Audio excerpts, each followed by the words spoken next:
muchas gracias en primer lugar a todos los que nos acompañan en esta actividad. Agradecemos el esfuerzo de conexión.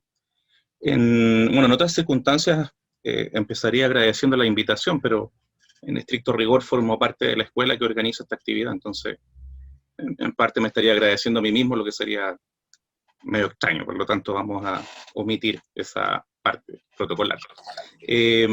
Lo primero que pretendo hacer, y me voy a tomar unos 10-15 minutos más o menos, es hacer una suerte de presentación del tema, ¿no? Si se quiere, de la problemática que se aborda, digamos, en este trabajo, que forma parte de mi tesis doctoral.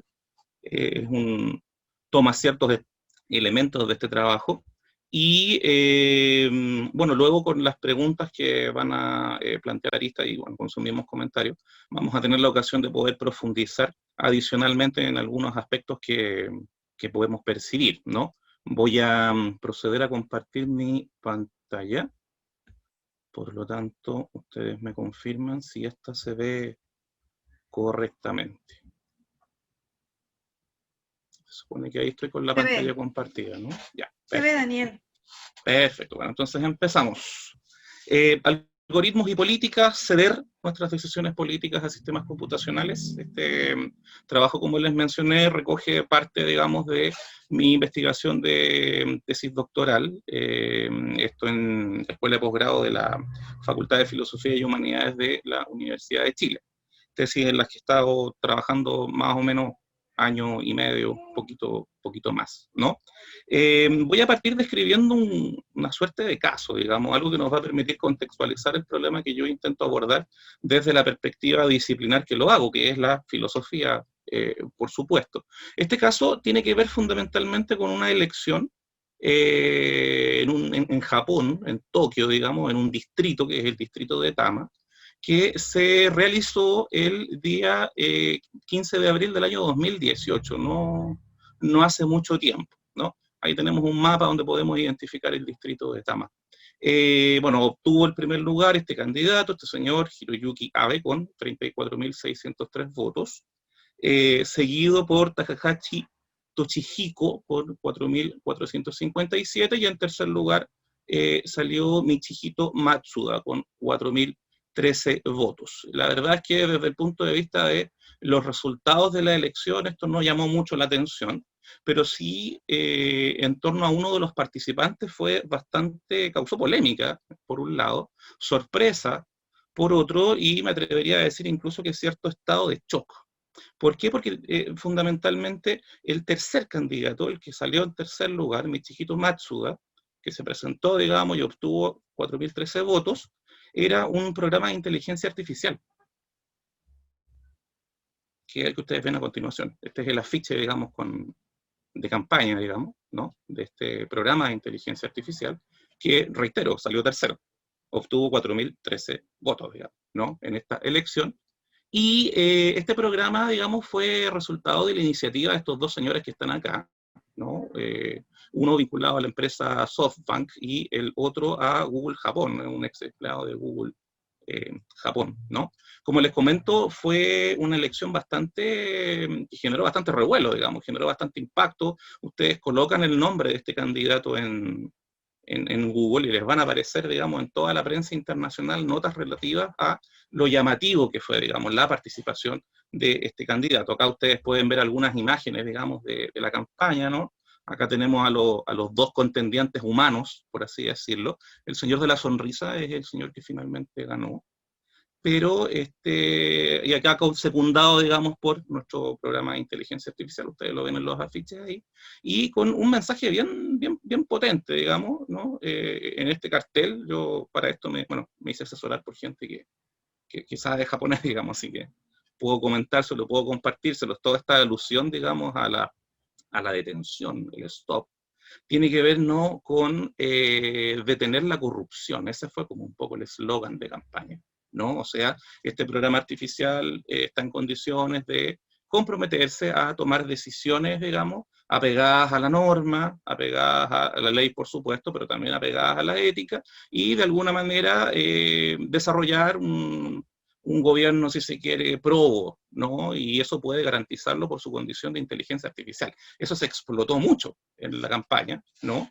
Y si bien es cierto, esta campaña tuvo algunas, si se quiere, dificultades prácticas, este señor que aparece aquí abajo en el cartel, va a ocupar un rol determinante porque él es Michihito Matsuda, él es el señor que, para efectos de la inscripción legal de esta candidatura, representó a la inteligencia artificial, pero con el compromiso, en su eslogan de campaña, de atenerse únicamente a las determinaciones de la inteligencia artificial, porque él reconocía la inferioridad intelectual y moral frente a la inteligencia artificial. Por lo tanto, él se comprometía a atenerse únicamente a sus dictámenes. De ahí los 3 puntos centrales de las promesas de campaña, que tienen que ver con oportunidades justas y equilibradas para todos, ¿no?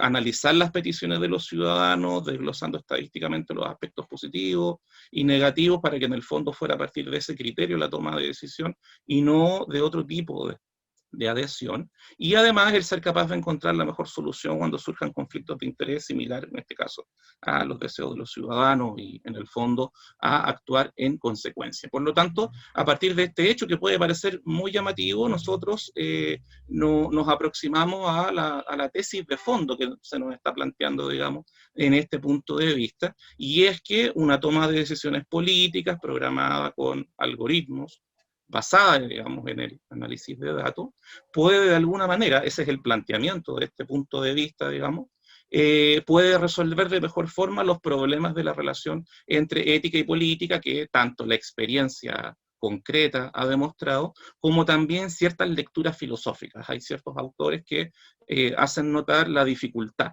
de que ética y política puedan conciliarse. El emblemático acá es Maquiavelo, el que seguramente todos hemos conocido y hemos tenido la oportunidad de leer. Por lo tanto, se plantea una conclusión a partir de esta tesis y tiene que ver con que es conveniente ceder nuestras decisiones políticas a estos sistemas computacionales programados algorítmicamente. ¿Por qué? Porque, reitero, ellos pueden tomar determinaciones más apegadas, digamos, a la ética y en general a los principios normativos que los seres humanos, ¿no? Entonces, en este trabajo que pretendo examinar, digamos, la solidez, si se quiere, de esta tesis y de esta conclusión. Por eso el título de mi trabajo está planteado en términos de pregunta. ¿Cedemos o no cedemos, digamos, si se quiere, esta decisión, ¿no?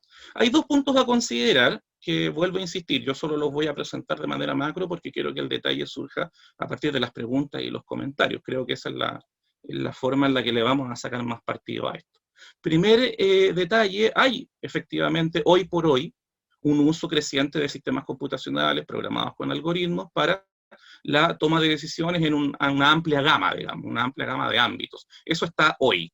Eso no es una proyección hacia el futuro. Hoy por hoy el ser humano toma decisiones en un montón de situaciones que voy a detallar a partir de, en este caso, uso de algoritmos. Y en segundo lugar, que es no menor, hay una adhesión manifestada por un grupo de autores, pensadores, filósofos algunos, ingenieros otros, científicos, ¿no? También, que defienden que la incorporación de algoritmos en los procesos deliberativos de la política, ¿no?, la robustecen desde el punto de vista ético y además acentúan su carácter democrático. Hay gente que defiende eso y hay gente que lo viene defendiendo por lo menos hace 20 años, de manera directa. Vamos a mencionar a algunos de estos autores. Respecto del primer punto, solo para ejemplificar, ¿no? Hay un montón de determinaciones, de decisiones que pasan, digamos, por el uso de algoritmos y que están mucho más al alcance de la mano que nosotros. Cuando digo al alcance de la mano, es literal, están presentes acá, en un celular, ¿no? Sobre todo con las famosas app, ¿no? Estas aplicaciones móviles que nos permiten, por ejemplo, determinar preferencias. O sea, Netflix trabaja, digamos, con un algoritmo al momento de ofrecerle a usted el set, ¿no?, digamos, de películas, de series que probablemente serían de su agrado y que por lo tanto usted va a poderlos escoger. El campo de la asesoría bursátil, por ejemplo, sobre todo para la identificación de riesgo, ¿no?, y la construcción de perfiles respecto de los clientes. Eso se hace con algoritmos. La compra de productos, ¿no? La investigación científica, cuestiones incluso más, ¿cómo denominarla? Digamos, más mundanas, ¿no? Entre comillas, como son escoger pareja, también, hoy por hoy, se cuenta con sistemas algorítmicos que nos asesoran, nos ayudan y nos presentan, en este caso, a la probable pareja ideal, digamos, para nuestras vidas. Estas determinaciones, no obstante, de manera creciente, ¿no? Se han incorporado, digamos, en lo que son las instituciones, ya no al nivel del consumidor particular, sino que al nivel de las instituciones, y dentro de las instituciones, las públicas y las privadas. Por ejemplo, hoy por hoy, sistemas de algoritmos permiten determinar eventuales amenazas terroristas, ¿no? Tanto, digamos, por la posibilidad, los sectores de ataque terrorista, o en general de lugares donde se pueda cometer un delito, como diseñando perfiles, ¿no? Eso hoy por hoy se hace y es tecnología vigente. La asignación de recursos públicos, sin ir más lejos, yo siempre menciono, ¿no? Lo paradójico que puede resultar el hecho de que yo logré cursar, digamos, mi doctorado gracias a una beca, digamos, entregada por CONICET en ese minuto, actual ANID, cuya asignación, perdón, se determinó a partir de un algoritmo. O sea, yo estoy acá gracias a un algoritmo, digamos, ¿no? Entonces, es ahí otro ejemplo más, la asignación de cupos laborales, por supuesto, la evolución de desempeño, y en particular uno de los usos que ha llamado quizás más la atención, ¿no? Y también ha generado cierto ruido, que es la orientación de la comunicación política, el desarrollo de las campañas políticas, ¿no? En particular, la última elección, digamos, en Estados Unidos, la elección presidencial que obtiene Donald Trump, pero también tenemos antecedentes a nivel local, ¿no? Donde el trabajo con Big Data no permitió, en este caso, orientar, acentuar, digamos, no tan solo la campaña, sino que la forma de articulación de ese discurso de campaña. Entonces, primero, este es un tema que está presente. Insisto, no estamos describiendo una situación proyectada hacia el futuro, es un escenario actual. Bien.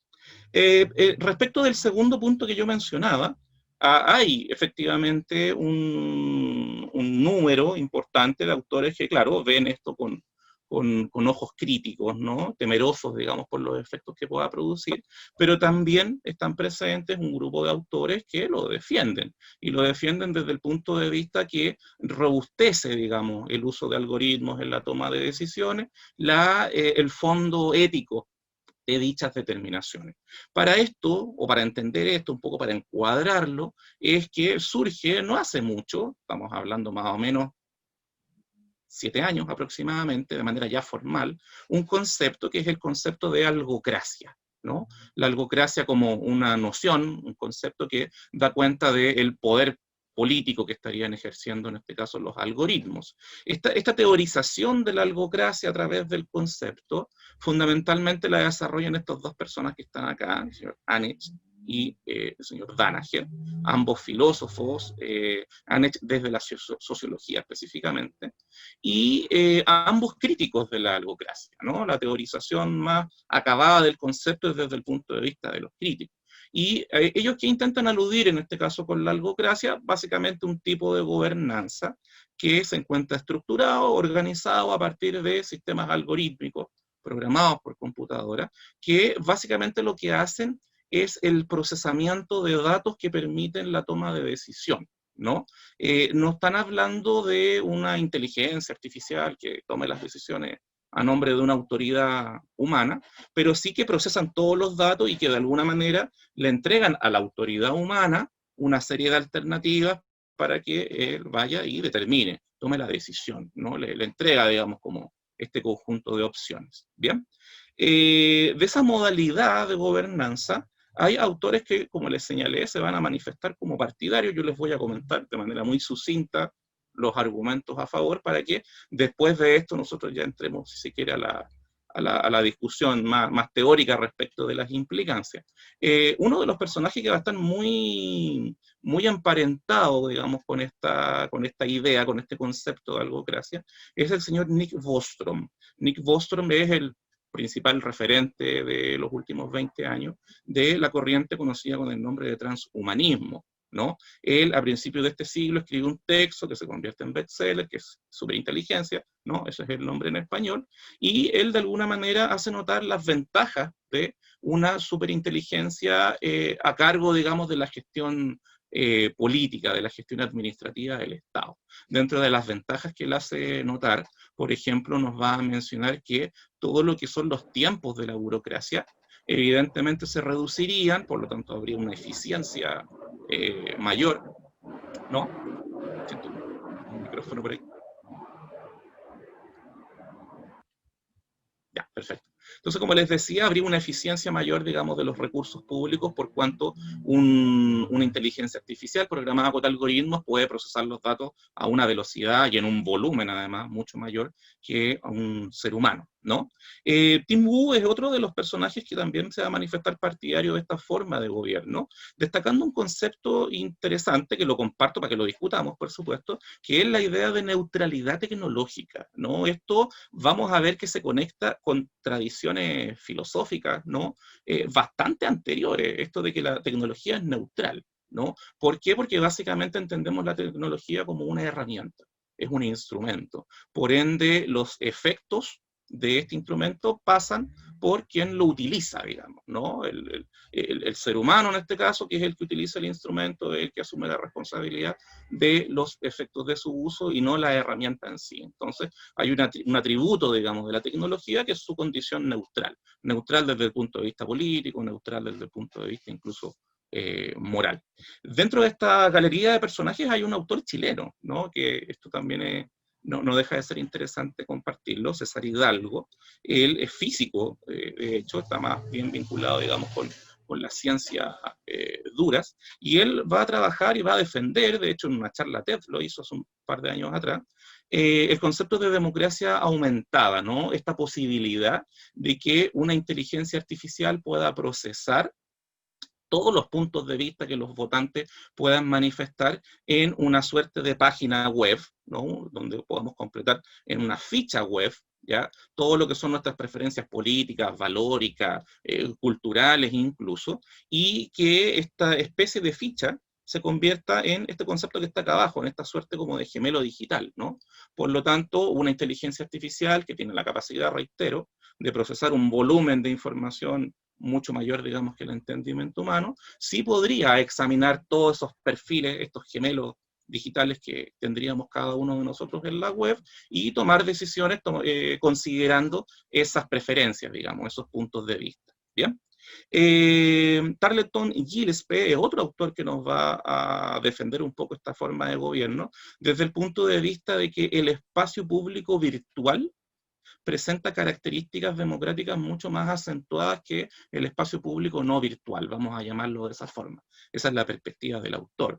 ¿Por qué? Porque en el espacio público virtual la información que se puede subir prácticamente no tiene filtro, puedes acceder, como compartir, ¿no? Puntos de vista, información, de manera mucho más libre, sin las trabas, y eso es lo que este autor considera como un espacio, digamos, democrático, básicamente desde el punto de vista de la pluralidad de visiones que hay en la web, cómo interactúan y cómo están presentes ahí.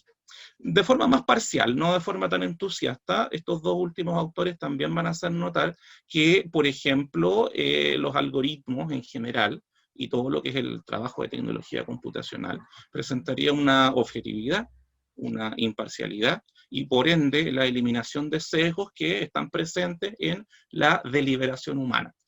El ser humano, y aquí nos podemos ir un poco bien en la profunda, el ser humano siempre toma determinaciones y evalúa desde su historia personal, su experiencia de vida, además de adhesiones que puede tener en lo valórico, en lo ético, en lo religioso, qué sé yo. Entonces Sarsky nos hace notar que esa situación no está presente en el algoritmo. Por lo tanto, la decisión tomada por el algoritmo va a estar libre de esa predisposición, ¿no? Y por último, Christian Satving nos va a señalar que acá está la clave para la recuperación de la confianza en la política. ¿Por qué? Porque son determinaciones, las tomadas por algoritmos, que no van a tener estos elementos, no van a tener estas inclinaciones particulares por adhesiones, si se quiere, subjetivas y, por lo tanto, podemos estar seguros de la objetividad y a partir de ello construir, si se quiere, digamos, una nueva confianza, ¿no? habría de hecho una suerte de nuevo pacto social, presente en la posibilidad de que nuestras determinaciones estén sostenidas, en este caso, en programas algorítmicos, ¿no? Mi parte hasta acá, tengo bastantes cosas que señalar, sé que dije varias cosas que pueden generar ruido y me gustaría que esas surgieran, digamos, en la discusión, para que no todo sea, digamos, intervención mía, ¿no? Eso es por mi parte de momento. Bueno, acá hay varias cosas, la verdad, hay muchas cosas de fondo. Yo mencioné una de ellas, y es la idea de que la tecnología es una herramienta. Yo sé que eso, escucharlo, puede parecer un poco sorpresivo, en el sentido de decir, pero profesor, el celular es una herramienta, usted lo utiliza, digamos, ¿no? Y tiene las características de lo que entendemos por herramienta. Pero también es cierto que hay un montón de autores, principalmente de la década de los 70 en adelante. Yo estoy pensando, por ejemplo, en Langdon Winner, ¿no? Que es un pensador de finales de la década de los 70, y más atrás, en la década del 30, Mumford, por ejemplo, que nos hacen notar cómo la tecnología se desarrolla a partir de una lógica de consumo. Las tecnologías que se desarrollan son las que se logran vender. Las que no se venden no se desarrollan, independiente de la calidad de su idea, del grado de innovación que tenga. Por lo tanto, desde ese punto de vista, esos autores plantean que la tecnología no sería neutral. A partir de hecho, Wiener incluso plantea que la tecnología se vuelve autónoma a su creador aparente, que es en este caso el ser humano. Entonces, cuando estos autores adherentes de la algocracia hablan de la objetividad de los datos, un poco podemos entenderlos como herederos de esa vieja visión respecto de la tecnología, que él entiende como un instrumento. Si queremos profundizar un poquito más en ese concepto de la tecnología como instrumento, tenemos que irnos, por supuesto, a la imagen de ser humano que se desarrolla en la época moderna. Un ser humano que conquista la naturaleza, que está empoderado, ¿no? Que es básicamente un agente racional. ¿Y cuál es el gran elemento que le permite establecer desde el punto de vista político los elementos de la democracia, la defensa de la república que mencionabas tú? Es justamente la tecnología. La tecnología es la creación que le permite apropiarse del mundo. Ahí está su ejercicio, si se quiere, del poder. Entonces, eso viene de antes. O sea, una de las cosas interesantes e importantes que a mí me parece que hay que destacar es que esta idea es, por así decirlo, la versión 2.0 de ideas que vienen por lo menos de hace 250 años. Entonces, eso como un primer punto. Segundo punto, respecto del tema de los datos en sí, hay todo un debate hoy por hoy, ¿no? Respecto, por ejemplo, de cómo tú obtienes esos datos. Cómo se originan esos datos. Por ejemplo, las empresas de Big Data que te ofrecen a ti los servicios para poder determinar las preferencias de consumo. ¿Cómo lo hacen? Lo hacen básicamente a través de imágenes que se pueden obtener mediante, no sé, cámaras de seguridad, cajeros automáticos, drones. O sea, de ahí se obtiene exacto, los mismos celulares. O sea, no es información que tú, por último, que tú decidiste exponer, que puede ser, por ejemplo, las imágenes en una página de Facebook o de Instagram, que aún así es polémico. Aún así es necesario revisarlo. No, estamos hablando de que tú pasas por la calle, una cámara de seguridad te filma, voy a inventar, ¿no? La ropa con la que estás vestido, y a partir de eso, ese dato, digamos, se mete en una base, una Big Data los examina y determina que las personas que pasan por ahí tienen preferencia de cierto tipo de vestimenta. Eso van y se lo venden a una empresa que va y pone una tienda de ropa, digamos, ¿me entienden la idea? Pero esa es información que uno no decidió entregar. Entonces, de nuevo, no tan solo en los datos no habría una imparcialidad, sino que en la decisión de recolectar ese tipo de datos. ¿Ya? Entonces, se vuelve complejo, digamos, ¿no? En ese sentido. Y en tercer lugar, recogiendo un poco lo que tú también mencionas sobre no basta con los datos, no basta con la información. Acá hay dos niveles en los que yo estoy seguro, ¿no? Estoy convencido de que esto se puede llevar. Y uno es el nivel de evitar, por ejemplo, la corrupción, ¿no? Que desde el punto de vista filosófico, va a sonar un poco feo lo que voy a decir, pero quiero que se entienda. La corrupción desde el punto de vista filosófico no es un problema. no hay que teorizar mucho para entenderlo como un problema, a eso me refiero, ¿no? No hay mucho desafío para cuestionar la corrupción, ¿no? Lo verdaderamente problemático tiene que ver con otras situaciones que tienen que ver, en este caso, con situaciones decisionales como las que tú comentas, como el dilema del prisionero, y en particular con algo que yo estudié en mi tesis, que se conoce con el nombre, mis estudiantes lo conocen ya, del famoso dilema de las manos sucias. Esto de que parece que para ser eficientes en política tenemos que estar dispuestos a ensuciarnos las manos, desde el punto de vista moral. De hecho, yo en mi tesis, esto no lo incluí en este trabajo, por eso señalé que era una parte de mi tesis. Yo en mi tesis lo que hago es intentar confrontar la algocracia con las manos sucias. No me interesa mucho la algocracia frente a la corrupción, porque me parece que es mucho más fácil de resolver filosóficamente que frente a las manos sucias. Porque hay situaciones en las que hay que ensuciarse las manos, y en el sentido de tomar decisiones políticas que aparentemente son inevitables, ¿no? O sea, yo puedo, como autoridad política, no tomar esa decisión, pero arriesgo a mis gobernados, ¿no? El ejemplo clásico que hay acá, que esto es muy de autores de los años 70, ¿no? Guerra Fría, entonces los ejemplos son medio extremos, pero son los ejemplos que los autores nos dan, es por ejemplo el caso de la tortura. O sea, yo encuentro en mi territorio un espía, tiene información sobre una invasión inminente, digamos, a la nación, el espía no está dispuesto a entregar la información. Por lo tanto, tenemos dos opciones: o nos pasamos por alto sus derechos humanos y obtenemos la información como sea, o respetamos sus derechos humanos. Ahí está el dilema. Entonces, si yo político voy y digo, no, es que yo no puedo aplicar la tortura, claro, conservas tu integridad moral, pero te conviertes en un pésimo político, ineficiente desde el punto de vista práctico, o te ensucias las manos y logras, digamos, cumplir con tu pega. Ahí está el dilema. Frente a eso, a mí me interesa, digamos, más la algocracia, y siento que es complejo, sigue siendo complejo, por mucho que sea una inteligencia artificial, tomar una decisión en ese ámbito, ¿no? Entonces, un poco para sintetizar, ¿no? Y así damos pie, digamos, al otro que me quiera comentar o preguntar. No basta por los datos, si me preguntas a mí no basta, por lo tanto, el hecho de que esto es algo inminente lo hace más complejo, porque a diferencia de otros autores que optan por la resistencia, yo considero que la resistencia no tiene mucha esperanza, digamos. No nos podemos resistir a esto. Sin ir más lejos, nosotros estamos conectados tecnológicamente, entonces, creo que voy a ¿cómo nos citar a resistimos? Marx en ese sentido para cerrar lo que tú dices, cuando él decía que no había que quemar las máquinas de coser por creer que esas devaluaban el trabajo de las personas, sino que había que subirse a la máquina y dominar la máquina de coser, dominar la tecnología en el sentido de manejar los algoritmos para que ellos no nos manejen a nosotros. Yo creo que ese es como el límite peligroso de creer en algo tan aséptico.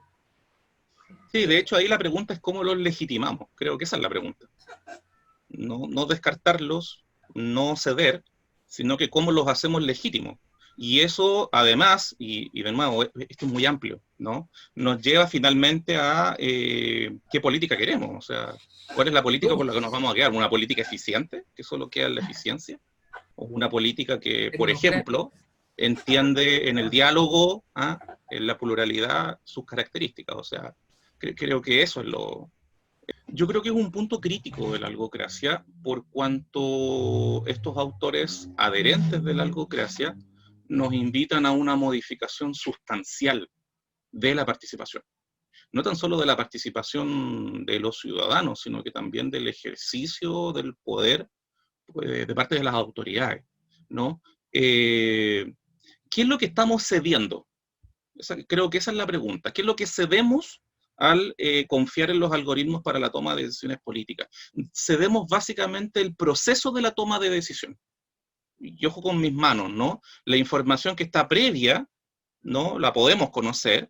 La información que sale después, el resultado, también lo conocemos, pero el cómo se procesa esa información es la que, por lo pronto, queda limitada, digamos, al acceso del ciudadano. Por así decirlo, nosotros nos encontramos con alternativas de decisión ya procesadas. Entonces, nuestra participación consiste en escoger dentro de esas alternativas que este programa, digamos, procesó para nosotros, ¿no? Siento que es una forma de participación compleja porque, vuelvo a reiterar, básicamente nos encontramos con un producto. un producto ya elaborado, y finalmente consiste, digamos, en que yo escoja estas opciones que me están entregando, digamos, el algoritmo. ¿De dónde vendría esta limitación que yo estoy mencionando? Bueno, en parte de las características mismas del algoritmo. Como lo mencioné un poco a la rápida, la posibilidad de procesamiento de información de un algoritmo en velocidad y en volumen de información es mucho mayor a la del entendimiento humano. O sea, la cantidad de información que puede, en este caso, una inteligencia artificial examinar y procesar es mucho mayor, es enorme, es descomunal, ¿no? En comparación, vuelvo a insistir, a lo que un ser humano podría realizar. Entonces, ahí hay una primera limitación, ¿no? Para esto. Segundo, hay algunos autores que hay que decirlo, tienen una posición en general más crítica respecto de la tecnología, en general, ¿no? Que ellos sienten que la tecnología de alguna manera busca ocultarse. Es un rasgo de la tecnología. La tecnología funciona y opera un poco como sucede con el conocimiento científico, ¿no? De manera críptica. Es como que tiende a englobarse, tiende a encapsularse, y así como de repente, no sé si el ejemplo es el mejor ejemplo, pero así como de repente uno va al médico y acepta el tratamiento y el remedio sin entender mucho por qué tengo que tomar este remedio y este tratamiento, porque no le entendí la explicación al médico, porque es muy técnica. Un poco así operaría, digamos, con la tecnología en general y en particular con esta posibilidad, ¿no? Entonces, yo siento que no tan solo no se ubica en estas formas que usted menciona de participación, sino que invita a una modificación que es compleja, que es peligrosa, o sea, y que tiene que ver con desatenderse del proceso. Creo que ahí está lo complicado, que uno como ciudadano se desatienda del proceso de la toma de decisión, y finalmente escoja, como escoge del menú de Netflix, digamos, lo que voy a ver, confiando que el algoritmo me entrega alternativas efectivamente representativas, ¿no? Por lo tanto, el tema de la participación creo que es uno de los puntos críticos. En lo personal es uno de los puntos en los que más me detuve justamente en la tesis, o sea, toca, digamos, un tema central, y es complejo justamente. Eso podría señalar.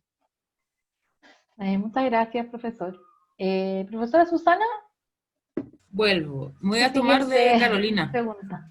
Voy a unir la verdad voy a unir un planteamiento que tú deslizaste con lo que planteó Carolina, lo voy a unir también con otro planteamiento que me quedó en el tintero, que tenía que ver con el uso de la tecnología y las herramientas. Y me da la impresión, ¿cierto? Puedo equivocar, ahí tú me vas a corregir, que hay una comprensión de alguna forma utilitarista con respecto a los datos, en la forma en las que se entienden como algo desafectado de la realidad social. Por lo tanto, es algo que puede ser procesado. Tú hiciste mención a las características del Big Data: velocidad, veracidad, volumen, etc.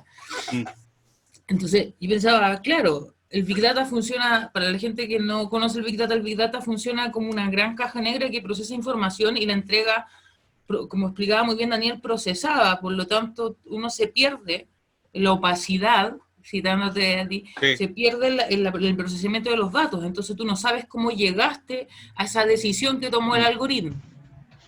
Entonces yo pensaba claramente lo que tiene que ver con la participación, porque también lo pensaba por otro ramo que yo hago, que cuando se ve el lado bueno del Big Data, el lado bueno de la aplicación de los algoritmos, y pensaba en César Hidalgo y gente que da charlas TED, tiene que ver con la posibilidad de, a través del Big Data y del código abierto, poder modificar la participación democrática. O sea, invitando a la gente a participar directamente en la escritura de las leyes, o sea, volviendo al proceso deliberativo más directo, o sea, sí, llegando a esta utopía que la modernidad finalmente ha perseguido, de volver a la democracia directa. Claro. Está así como ese posicionamiento positivo, pero también está este juego entre este elitismo con respecto a quienes manejan la información, porque también te lleva hacia la brecha digital, porque tú dices, no todos tienen internet, no todos tienen acceso al algoritmo ni al procesamiento del Big Data para poder incidir en una ley que pueda afectarlos a ellos en su salud, etcétera, etcétera.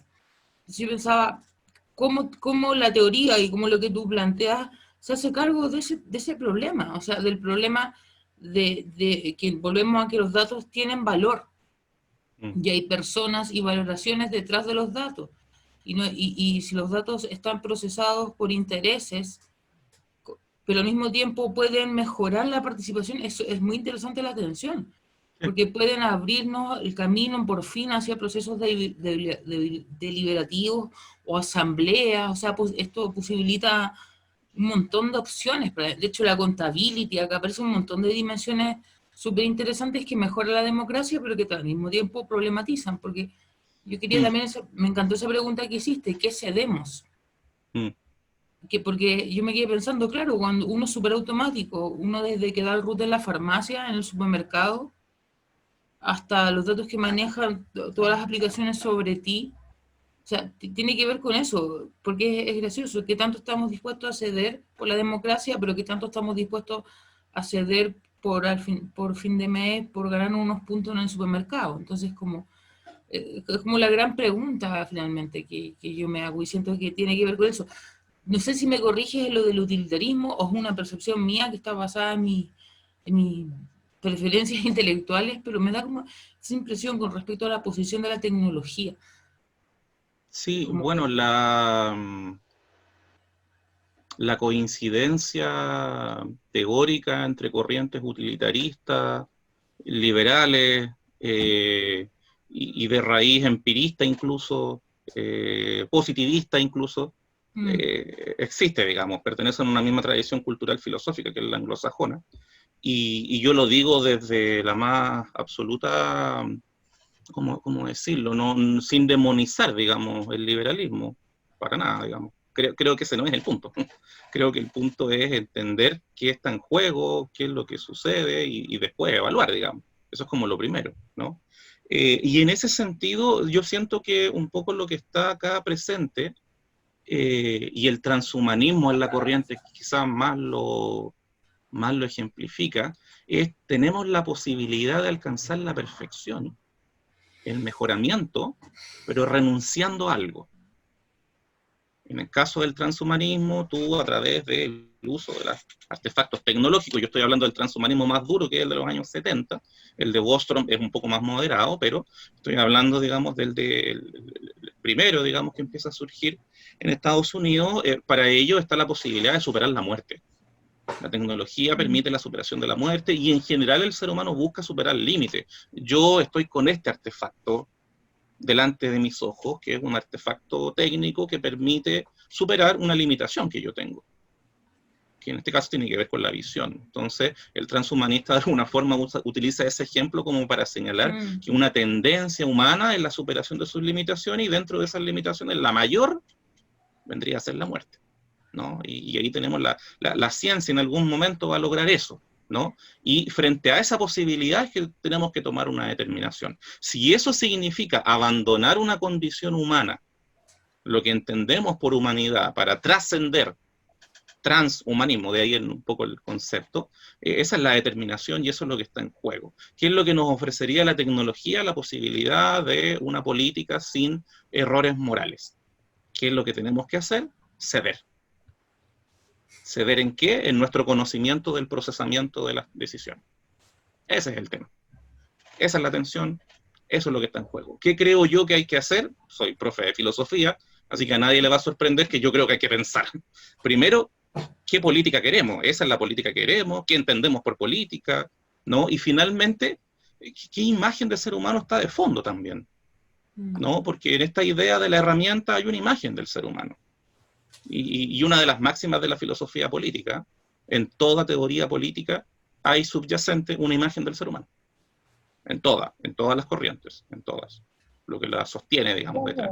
Entonces, ese es el tema, y ese es el meollo del asunto, y siento que si finalmente hay un llamado a la reflexión, eso de alguna manera nos podría abrir una vía para la legitimación de los algoritmos, y que justamente tiene que ver con ejercer esta discusión, esta reflexión, este debate, y quizá, y lo tiro solo como idea, quizá no aspirar a una política perfecta.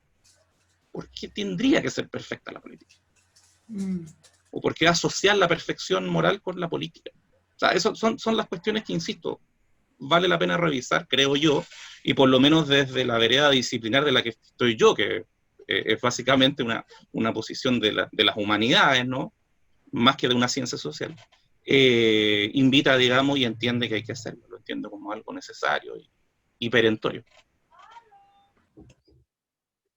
Hay un tema ahí interesante, no logro recordar en este minuto el nombre del autor, pero es autor de un texto muy conocido, que no debe tener más de 5 o 6 años, a lo mejor Susana lo ubica, que es el filtro burbuja.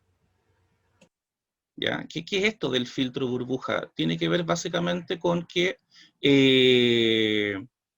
a través de las alternativas de consumo que, por ejemplo, un algoritmo le ofrece a usted en un canal, un servicio de streaming como Netflix, ¿no? Más que generar una identificación suya con, en este caso, la compañía, se produciría una reafirmación de sus preferencias subjetivas que alteraría eventualmente la percepción de la realidad. Veo solo mis preferencias. Sí. Eso, llevado al espacio público, que se supone está caracterizado por una pluralidad de visiones, puede generar una disonancia sumamente fuerte, empezando a percibir el otro como una amenaza, como un opuesto, como un contrario, bla, bla, bla, ¿no? Entonces, el peligro de que en el fondo el programa ofrezca solo lo que yo consumo, es que esta reafirmación de mis preferencias subjetivas me encierra en una burbuja. De ahí la idea del filtro burbuja, que este autor, que no me puedo acordar cómo se llama, lo mencioné, ¿perdón?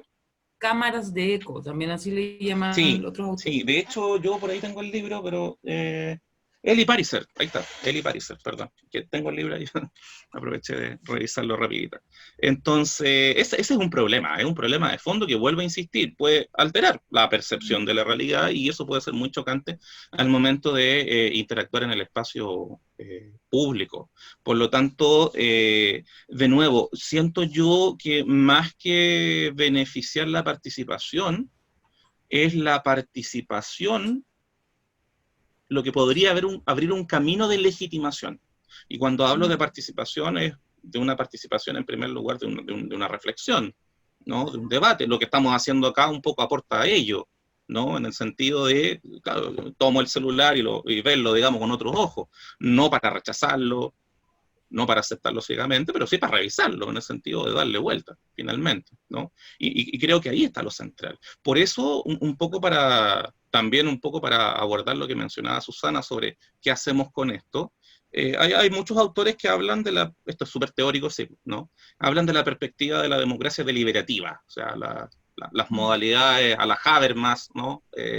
Y ese tipo de concepciones de ejercicio y de uso del espacio público, que eventualmente algunos elementos podrían llevar a dotar, ¿no?, de legitimidad el uso de algoritmos, pero eso significa, o implica más bien dicho, un protagonismo, ¿no?, del ciudadano, y por ende un cierto conocimiento de cómo se procede, digamos, en estos procesos deliberativos a partir de los algoritmos. Está interesante. A ver, el tema del sesgo, siento que un poco se vinculan con esa noción, con esa idea del sesgo. Efectivamente, ¿se puede o no se puede superar el sesgo? Más bien voy a plantear un punto de vista personal, ¿no? Más que citar autores y qué sé yo. Yo tengo la sensación que desde el momento en que una empresa, que es la que puede tener los recursos para costear todo el trabajo que supone la creación, digamos, de un sistema computacional basado en algoritmos, ¿ya? Esto ya tiene un sesgo. Y tiene que ver, vuelvo a insistir, con la decisión de esa empresa que optó por, de partida, pensar que el algoritmo es la mejor forma para enfrentar la situación que ellos desean enfrentar, resolver el problema que ellos desean resolver, etcétera, etcétera. Siento que es imposible salirse del sesgo, pero siento que el sesgo es parte de la política. Tampoco podemos aspirar a quitarle el sesgo a la política y descartar por lo pronto el sesgo como un elemento inhibidor de una política que por un lado pueda ser eficiente y que por otro lado pueda tener un apego a ciertos principios, ¿no? Ciertos principios normativos morales, éticos principalmente. Por lo tanto, mi sensación, y sobre todo con esta posibilidad tecnológica que quizá el profesor Alfredo González pueda profundizarla mucho mejor que yo, que efectivamente tienen los algoritmos para aprender. Hay algoritmos que a través del sistema que se menciona de Machine Learning pueden desarrollar aprendizaje. Todavía ese sesgo lo pueden acentuar. Ese es el punto de vista, sí, de autores críticos a la algocracia, y que en el fondo señalan que esto es una reproducción. Finalmente el algoritmo reproduce las visiones, los intereses, digamos, de los grupos que los crearon, ¿no? Por lo tanto, yo veo muy difícil poder sostener eso, y en lo personal tengo problemas para aceptar, digamos, esa tesis, digamos, ¿no? En general de la neutralidad de la tecnología y en particular de los datos y del desarrollo de la inteligencia artificial. Tengo una discrepancia ahí con eso. Muchas gracias, felicitaciones por el tema. Cuando vi el correo, Daniel, soy sincero, cuando vi el correo salté inmediatamente porque es un tema que me apasiona mucho. Yo del lado de la tecnología, del lado de la computación, vengo años trabajando en informática, pero también en política. Entonces es un temazo que me encanta y lo vengo siguiendo por el lado tecnológico. Claro. Es cierto y muy interesante lo que dices tú.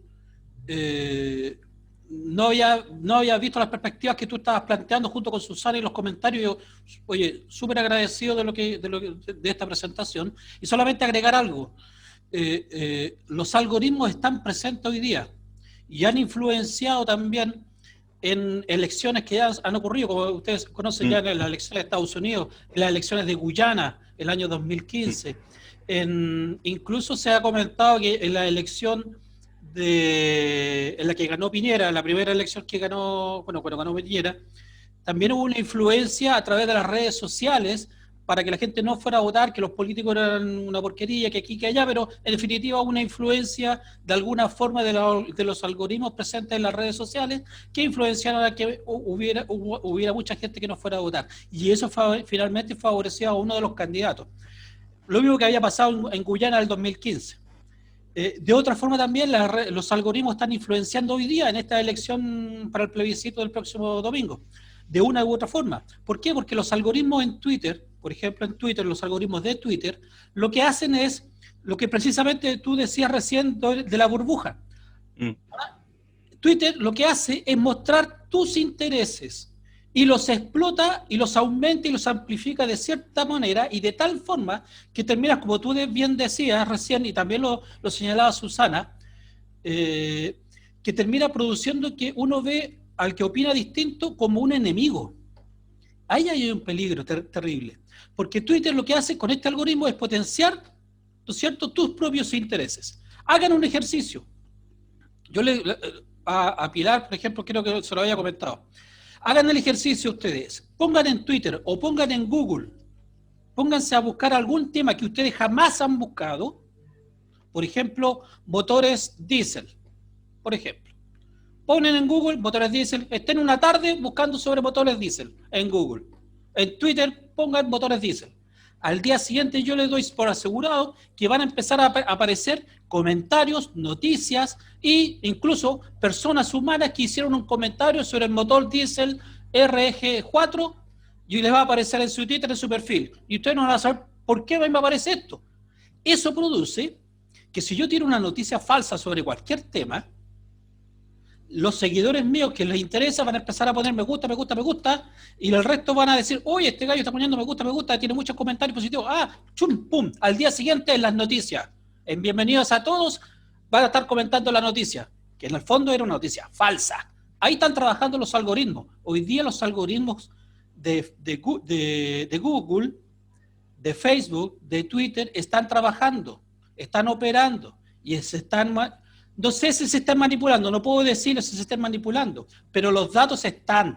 Ustedes cuando hacen un me gusta en Facebook, cuando ven un video y se quedan mucho tiempo viendo el video, Facebook detecta que usted estuvo mucho tiempo viendo un video de autos de carrera. Por lo tanto, Facebook dice, a Pilar, a Susana Teresa les gustan los autos de carrera. Por lo tanto, en la próxima vez que usted entre a Facebook le van a aparecer publicidad sobre autos de carrera. Eso es lo que hacen estos motores. Y ese es el peligro efectivamente para la política, para la democracia, que al dividir a las sociedades en dos bandos, polarizan, ¿no es cierto?, o extreman los argumentos y las posiciones políticas finalmente. Lo estamos viendo también en Estados Unidos con el racismo, con el antirracismo, en que las posiciones se están extremando demasiado. Eso era mi comentario. Bueno, y además señalar que en el tema de los datos, efectivamente, bueno, los datos son inocuos, ¿ya? Lo que pasa es que las empresas que utilizan esos datos buscan alguna finalidad. Por ejemplo, el Estado, el Ministerio, la JUNAEP, tiene 8 millones de personas en sus bases de datos y saben qué es lo que comían en cuarto básico, cuáles son las notas de tercero básico, saben cuáles son tus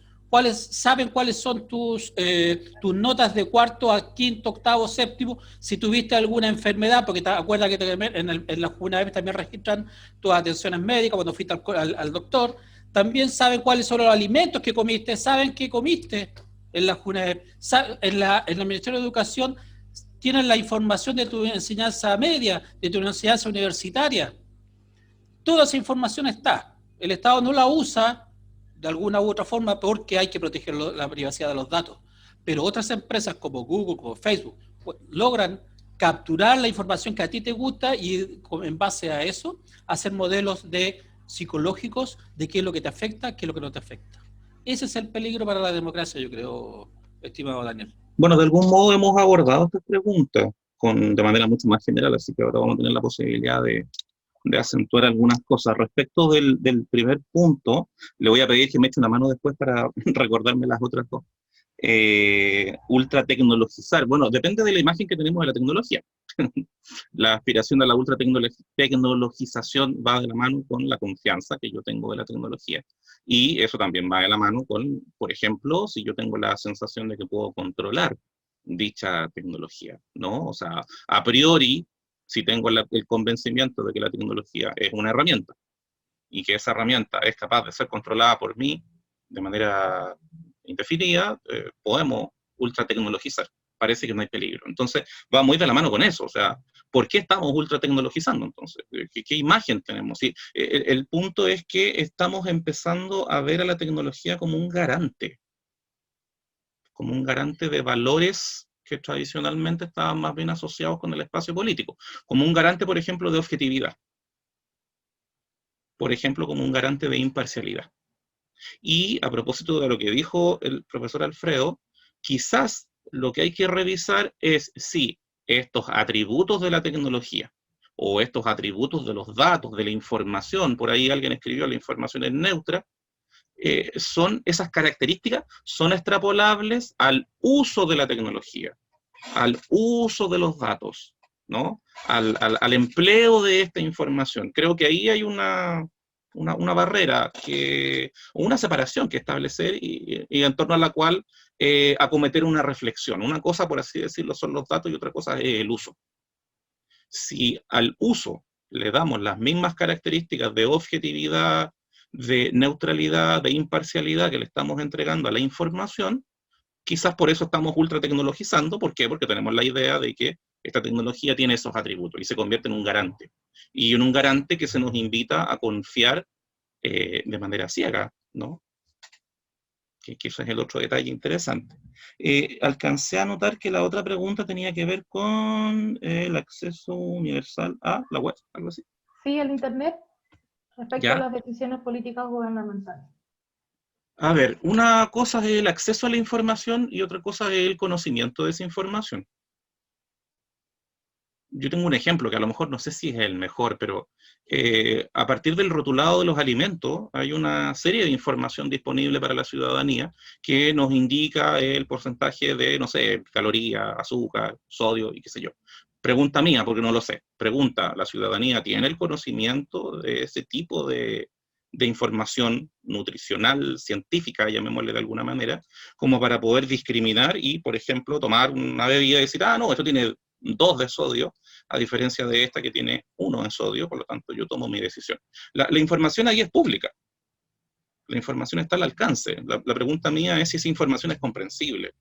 Y esto un poco tiene que ver con la opacidad que nos mencionaba, digamos, Susana, ¿no? De repente podemos abrir un computador y observarlo, pero otra cosa es si eso que está abierto va a ser comprensible, ¿no? Por lo tanto, no siento yo que baste con un acceso a la web, en el sentido de que eso universalice y por lo tanto transparente y democratice, digamos, este nuevo espacio público virtual.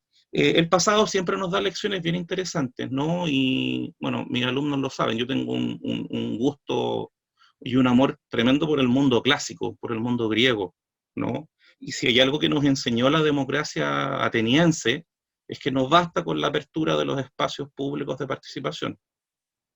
Es necesaria la formación ciudadana para el uso de esa participación. Recién los pensadores modernos, particularmente los ilustrados franceses, un poco recogieron eso, ¿no? Y por eso es que de Montesquieu para adelante, pasando por Rousseau, pasando por qué sé yo, en todos sus proyectos políticos incluyen un proyecto educativo que apunta a la formación ciudadana. Eso el mundo antiguo no lo consideró. El mundo antiguo se preocupó de abrir el espacio, digamos, pero no del uso del espacio. Entonces, siento que no basta finalmente con ese acceso universal.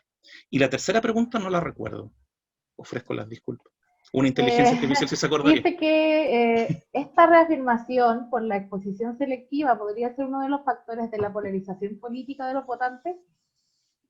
Por lo menos de parte de la gente que lo explota, claramente. Claro, es como lo que hemos estado conversando durante este día. Es quien usa la información. Es la apuesta, a mí no insisto, esto es como lo del liberalismo, no me gusta demonizar los conceptos, pero que se entienda bien, es la apuesta del marketing político, ¿no? Que entiende que en la generación de un escenario se pueden obtener ciertos dividendos. ¿Qué escenario, qué dividendo? Podemos sacar nuestras conclusiones y podemos percibir, digamos, situaciones que se dan, podemos entender situaciones que se dan. Pero claramente es la apuesta que se hace, digamos, ¿no? Y es una apuesta que tiene antecedentes. Los generales romanos hablaban de divide y vencerás, o sea, como idea no está nueva, digamos. Los recursos sí son totalmente nuevos, digamos.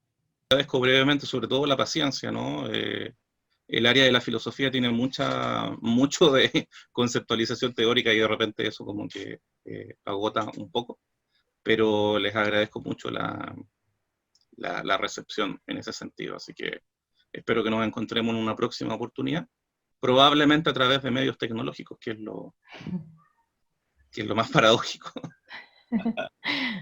Gracias, profesor. Gracias a todos. Ok, muchas gracias.